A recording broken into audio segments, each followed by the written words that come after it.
Happy Friday, everybody. I always am laughing when I bring him on because he always makes some crazy face right before we go live. So if you could see that, you'd laugh too. But anyway, Laura Schwint here with my husband, Mitchell Schwint.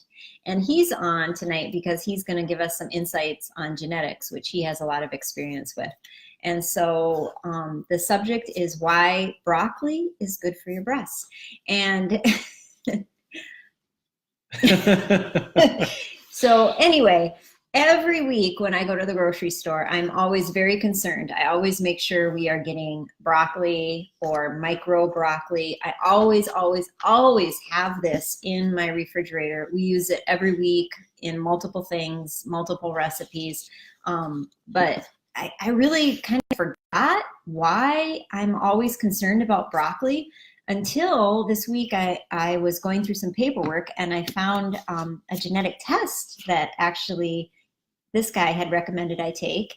And it brought to light why I eat broccoli and why I'm concerned about broccoli. So I'm going to turn it over to the one that can explain scientific things really simply, and that's him. So all I know is it says on the bottom of this that even though I love you, you're a mutant. I've been mutated. What got us onto this test was I was doing some consulting for a startup in the genetic testing space, and one of the big drivers is breast cancer. Most people know about BRCA1 and 2.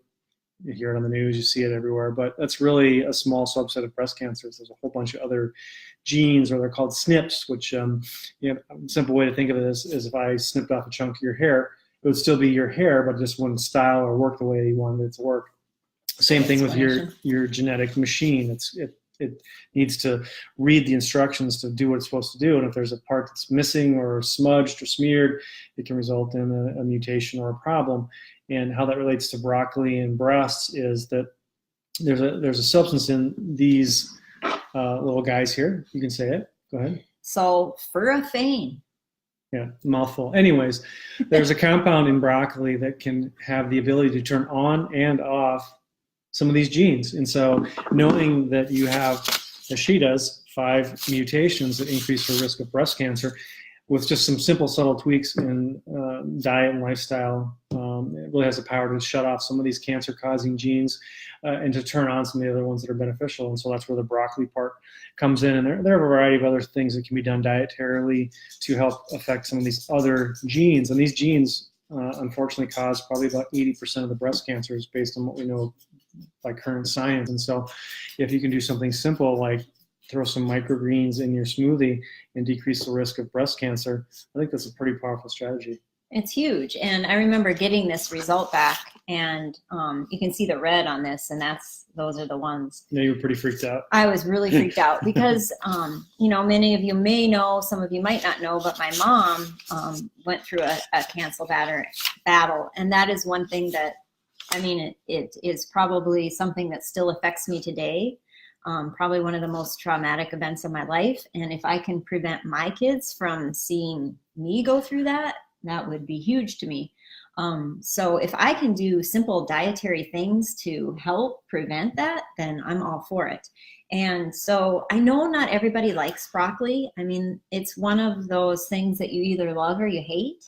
But micro broccoli, which has been shown to have 30 to 50% more of that whatever, is very tame. It doesn't taste like broccoli. So I throw this in everything. I throw this on my sandwich. I throw this in my smoothies. I throw this on my crackers with hummus, and I love it. The kids eat it too.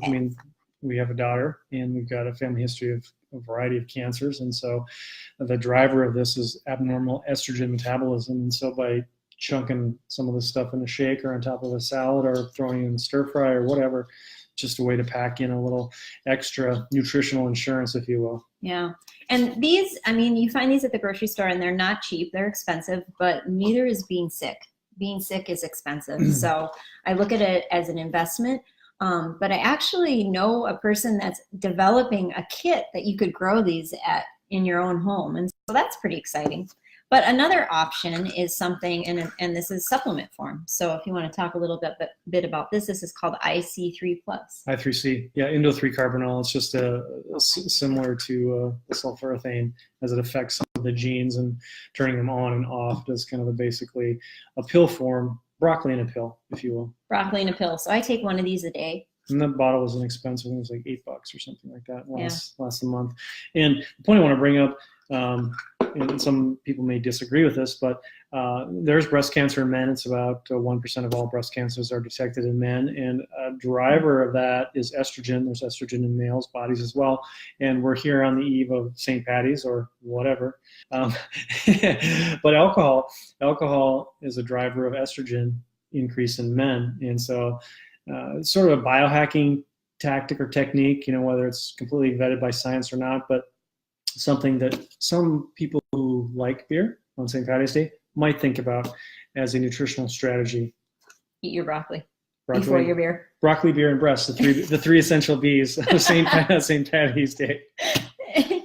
So anyway, I hope that was helpful. If you have questions, please send me a private message or comment below and be happy to answer them. And if you like this or want to share it, we'd be happy with that as well. So everyone have a happy St. Patty's Day, and remember to have your broccoli with your beer. It's green, like your green beer. Excellent. Bring it to the bar. All right. Cheers, everyone. Good night.